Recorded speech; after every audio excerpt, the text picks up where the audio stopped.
It was a typical, boring day in calculus, only, it was Friday. 7th period, meaning the week was almost over, and spring break was finally upon us. Everyone was antsy in their seats that we didn't have a test, unlike a lot of my friends, so our teacher, this very laid-back guy, decided to just play games with us on sporkle.com that we were mid-quiz, brand logos, and right after my friend called out Adidas, the dean's voice crackled through the loudspeaker that he sounded panicked, frantic. This is not a drill. All teachers, initiate lockdown procedures, now. A chill shot down my spine, goosebumps crawled up my arms, as our usually relaxed teacher froze that he sprinted to kill the lights, then waved us urgently toward the back corner that we huddled there in silence. 2 minutes later, the familiar, low electrical buzzing in the walls stopped. The school had cut the power that we exchanged looks in the dim room. This was serious. Then we heard him. A man screaming at the top of his lungs, barreling down the hallway. The sound was raw, unhinged. 2 girls started crying. Quiet, terrified sobs. The screaming got closer, and the man started slamming the lockers, howling, "I'll kill all of you." That was the moment I genuinely feared for my life. Our teacher held a finger to his lips, then the banging shifted, from lockers, to our classroom door. Thud, thud, thud. One of the crying girls let out a choked, "No." The pounding intensified. "Open up." It felt like an eternity, but eventually, it moved down the hallway. His screams faded, until all we heard was our own ragged breathing. 10 minutes later, though it felt like half a day, the dean came back on, surprisingly calm. He explained, a mentally unstable man had entered the building, assaulted the front desk receptionist, and fled. No one knew if he was armed. This was before cameras, before real security. The building was wide open. They'd done a sweep, couldn't find him. We were told to resume, but keep doors locked. No one leaves. The worst part came later. Rumor spread that a janitor found the man asleep in a storage closet, and sticking out of his pocket was a .44 Magnum. The janitor must have startled him, because by the time police arrived, he was gone. No one knows if he was ever found. I like to think, wherever he is, he's finally getting help. My middle school had 2 lunches. First lunch was 6th graders, and some 7th, second lunch was everyone else. The lockdown happened in early October.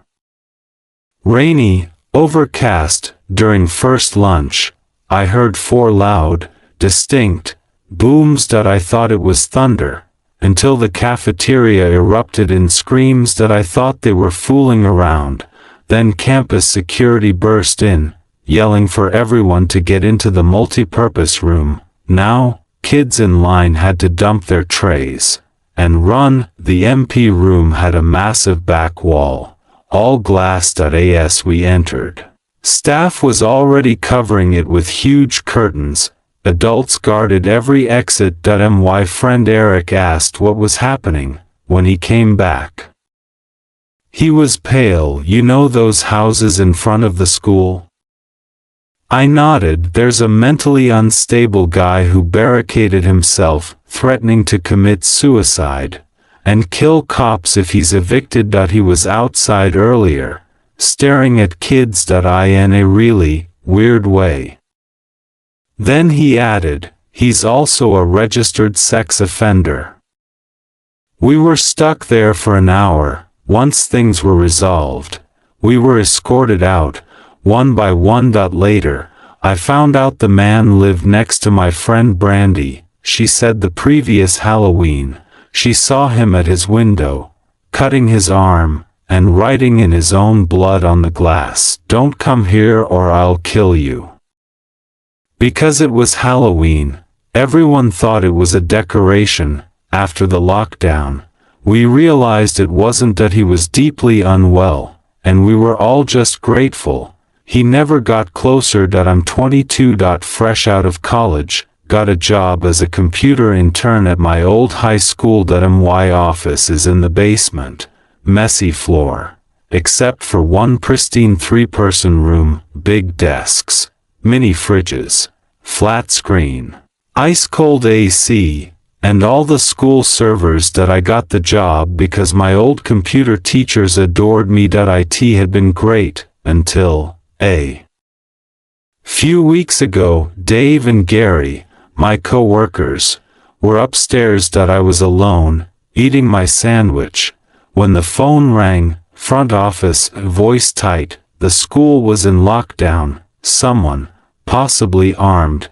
had entered the building. Our basement office had no door, just a big open entrance. The basement lock was broken. I shut off the lights, turned my monitor off, sat in the dark, texting Dave and Gary. No answer. 20 minutes passed, just me, in silence. Then, the basement door creaked open. Someone ran down the stairs, straight toward my office. I slid under my desk. They entered. Didn't turn on the lights, stood there, breathing. I can't describe the fear. 1 noise, and I was done. Then, my phone dinged. The footsteps moved closer. I panicked, crawled out, and begged, "Please, don't kill me." A man grabbed my arm, pulled me up, red plaid shirt, jeans. Reddish black cap. "It's okay," he said, "I'm hiding, too." "What's going on?" He asked if there was an exit. I pointed, but before he left, I whispered, "Who are you?" A pause, then he said he was just picking up his son. A teacher told him to hide. As he talked, my phone lit up. A text from Dave, "Dude. Some guy with a gun shot Mr. Buckley. He's wearing a red shirt and hat. Not come upstairs." My blood froze. I looked up. The man was staring at me. He saw the realization hit me. I bolted. A deafening gunshot exploded behind me. The bullet ricocheted off metal in the dark. By some miracle, it missed. I burst upstairs. Police were already there. They grabbed the man the moment he tried to follow Mr.